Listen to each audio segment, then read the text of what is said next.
Button दबाते वक्त यह मत देखिएगा कि यह पुरुष कितना आदर्शवादी है। मैंने कहा लड़की के लिए वर नहीं देख रहे हैं, जो गुंडों का, जिहादियों का, अंतर्राष्ट्रीय आतंकवादियों का, देश विरोधी ताकतों का, राष्ट्र को तोड़ने वालों का मुकाबला कर सके उसे चुनिए। तो मेरे हिसाब से इस 700 साल के इतिहास में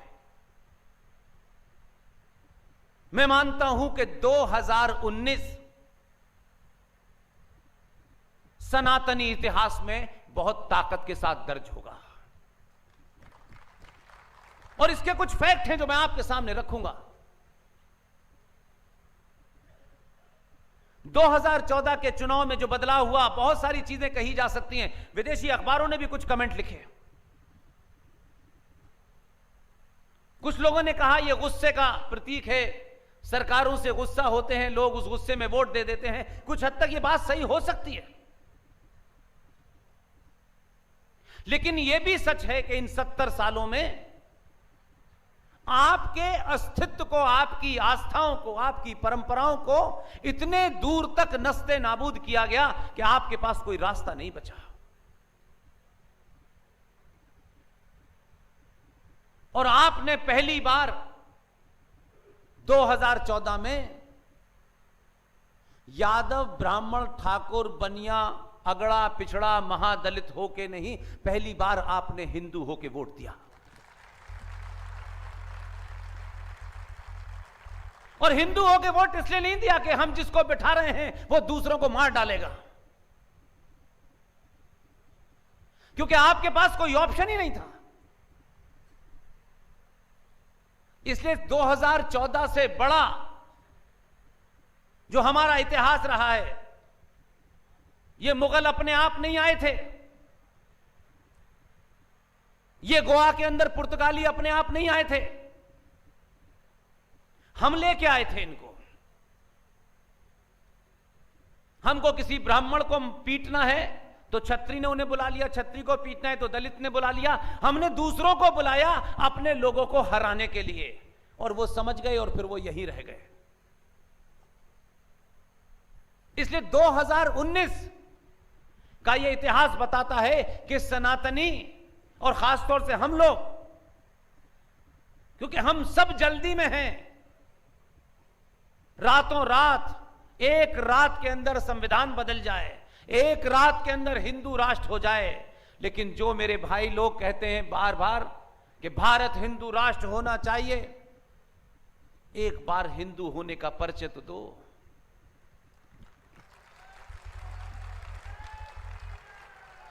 ये दिवाली पे कुछ पटाखे फोड़ना, दीपक जलाना और होली पे रंग खेलना हिंदुत्व की परिभाषा में नहीं आता है। अपने से सवाल कीजिए, हमारा हश्र ऐसा क्यों हुआ? क्या हमने उसमें कोई बदलाव शुरू किया है कि नहीं किया है? इसलिए 2019 मैं मानता हूं सनातनी हिंदू इतिहास की गाथा में सबसे ताकतवर तरीके से लिखा जाएगा। उसकी वजह है आपने 5 साल तक बहुत जल्दी नहीं की, अपनों से सवाल कम किए। मेरे 2 मंत्री बन जाएं, मेरी जाति के नहीं बन रहे तो इसको हटाओ, उसको बुलाओ, ये सब आपने पुरानी आदतें थी आपकी।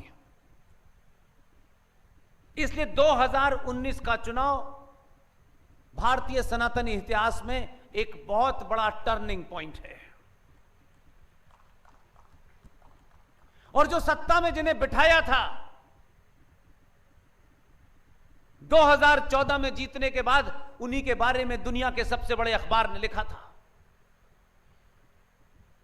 कि 70 सालों के बाद भारत में पहली बार कोई भारतीय सरकार बनी है।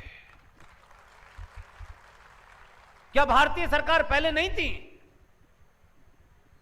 वो थी, लेकिन आपने पहली बार अपने भारतीय होने का परिचय दिया, इसलिए उन्होंने लिखा। आप फहरिस्त उठा के देखिए हमारे देश के प्रधानमंत्रियों की, ऐसे ऐसे प्रधानमंत्री थे, ऐसे ऐसे हमारे यहां रक्षा मंत्री थे, ऐसे ऐसे हमारे यहां विदेश मंत्री थे। हमको एक राष्ट्र के रूप में कभी इस बात की शर्म नहीं आई। हमारा भाई, हमारी मां, हमारे भाई, हमारे पिताजी एक खराब कपड़ा पहन के घर से निकल जाएं तो घर के 10 लोग टोकते हैं, आप बाहर जा रहे हैं, लोग आपके बारे में क्या कहेंगे। आप ठीक से कपड़े पहन के जाइए, आप ठीक से बोलिए। ये तमाम बातें हम करते हैं अपने निजी जीवन में, लेकिन एक राष्ट्र के रूप में हमने ऐसे ऐसे जोकरों को यह सरकार दी। एक विदेश मंत्री भारत का, यह बात मैं इसलिए कह रहा हूं कि आप में से बहुत सारे लोग जो भारतीय खबरें देखते हैं, लेकिन आप अगर विदेशी मीडिया में काम करें तो आपको अपने बौने होने का एहसास इस देश ने कराया। आप कहते हैं हम दुनिया में ये थे, सब कुछ थे, आप वो थे, लेकिन वर्तमान में आपका एक्शन तय करेगा कि आप वाकई में हजारों हजारों साल पुरानी सभ्यता के लोग हैं, जिनका भारत की अर्थव्यवस्था में 33% कंट्रीब्यूशन था।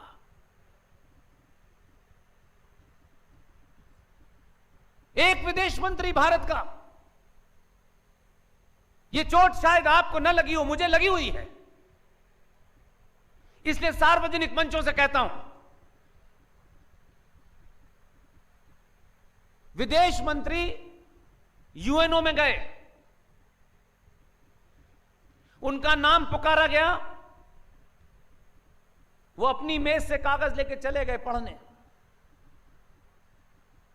आधा पेज पढ़ चुके थे,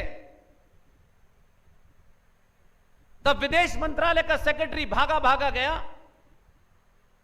और ऐसे ही डाइस रखी थी उनके हाथ से, वो कागज खींचा और माइक पे हाथ रख के कहा कि ये पुर्तगाल का भाषण है, भारत का ये है। ये शर्म नहीं आई हमें राष्ट्र के रूप में? बहुत पैसा, बड़ी गाड़ी में हम भले ही घूम रहे हो, दुनिया के सामने हम कितने बौने हैं। हमने किसको चुना है यार? क्या कमी थी लोगों के पास चुनने की? आपके प्रदेश में एक महान आत्मा है, उनको भी देश में मौका मिला एकदम रक्षा मंत्री बनने का, अद्भुत रक्षा मंत्री थे वो। रक्षा मंत्री के रूप में एक मीटिंग होनी थी, लेफ्टिनेंट जनरल जैसा आदमी उसको प्रेजेंटेशन देना था, वो बैठे हुए थे रक्षा मंत्री के रूप में। उस लेफ्टिनेंट जनरल ने कहा, माननीय रक्षा मंत्री जी, अब हम आपके सामने पावर पॉइंट प्रेजेंटेशन प्रेजेंट करेंगे। रक्षा मंत्री को कुछ समझ में नहीं आया, एक ही बात समझ में आई, गुस्से में बोले, आप रक्षा मंत्रालय के अधिकारी हैं तो आपको किसने कहा है कि पावर मिनिस्ट्री में अपना दखल दें? ऐसे बौनों को चुना है आपने। इसलिए जब आप यह कहते हैं कि आप चाणक्य के मानने वाले थे, मर्यादा पुरुषोत्तम राम के मानने वाले थे, तो लोग आप पे और मुझ पे शक करते हैं। लेकिन अच्छी बात है, सफर कहीं से भी शुरू किया आपने, शुरू कर दिया है, तो इस सभागार में कौन कौन किस जाति का है मुझे कोई इंटरेस्ट नहीं है, मुझे कोई इंटरेस्ट नहीं है। मैं आप सबसे, मैंने साफ कहा, मैं आज तक किसी पार्टी के ऑफिस में नहीं गया। जिस दिन से इस क्षेत्र में आया हूं, सब कुछ छोड़ के आया हूं, इसलिए मुझे इसमें कोई इंटरेस्ट नहीं है कौन सी पार्टी और कौन सा संगठन है।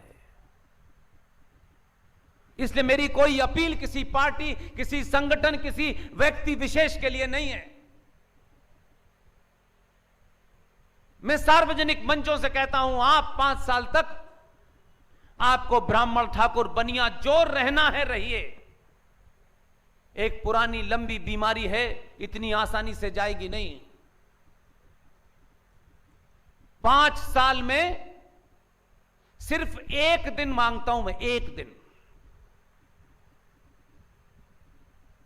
5 साल में सिर्फ एक दिन के लिए सनातनी होके बटन दबाइएगा, उसके बाद कुछ भी हो जाएगा।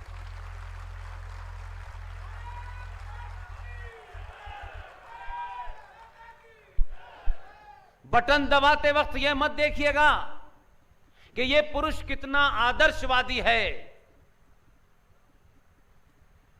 मैंने कहा लड़की के लिए वर नहीं देख रहे हैं, जो गुंडों का, जिहादियों का, अंतर्राष्ट्रीय आतंकवादियों का, देश विरोधी ताकतों का, राष्ट्र को तोड़ने वालों का मुकाबला कर सके, उसे चुनिए।